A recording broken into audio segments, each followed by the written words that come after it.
Next, we have Mr. Johnson from Ohio, a member of the one of the newer committees in the House, the Energy and Commerce Committee. Mr. Johnson, you're recognized. Well, good morning, and thank you, Mr. Chairman, for giving me an opportunity to speak this morning. I come to you and the committee with a plea for help on behalf of the people of East Palestine. As many of you know, I represent the village of East Palestine, Ohio, the site of the train derailment and subsequent fire and chemical spill on February 3rd of this year, which has completely upended the lives of the residents there through no fault of their own. I've spent a significant amount of time in East Palestine since the derailment. The national media, for the most part, has left and the story has faded from the national news, but that doesn't mean that the problems are solved. Far from it. I've continued to be there every chance I get, meeting with residents and small business owners.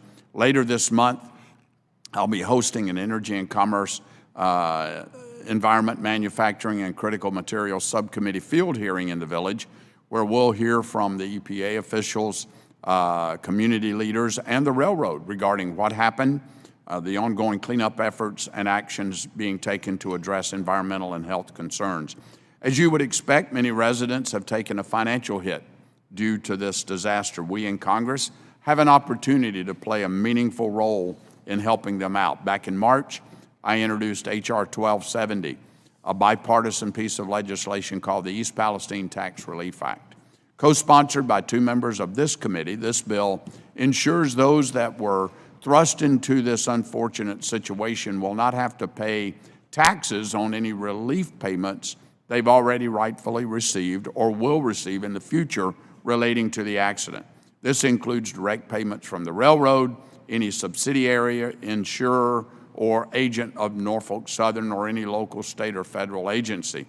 I believe this is the right thing to do. I urge my colleagues to support the residents of East Palestine by holding a vote on H.R. 1270 in the coming weeks, and I thank the committee. I yield back. Thank you, Mr. Johnson. Certainly the issues that you raise are important, and always trying to have a good tax policy and responsive tax policy in mind. Mr. Thompson. Thank you for testifying today. As you know, this is an issue of great interest to a number of us in the House and on this committee. I think in the next panel or one of the later panels, Mr. Lamalfa from up in Butte County is going to testify. He and I have legislation dealing specifically with folks who received payments and are being taxed on those payments that don't even hold them harmless. And it's terrible. That particular bill, I was the lead author in the last Congress, and we passed it out of this committee, and it passed out of the House and went over to the Senate. And as you know, Senator McConnell said no to all tax bills in the 11th hour. So hopefully we'll be able to put these together. We'll be able to move all these disaster bills. We'll be able to move them over to the Senate, and we'll get more cooperation because, like you, I have constituents that are really hurting. And it's not just in Ohio and California. It's in states across the country, and we have a responsibility to help those people. So thanks for being here.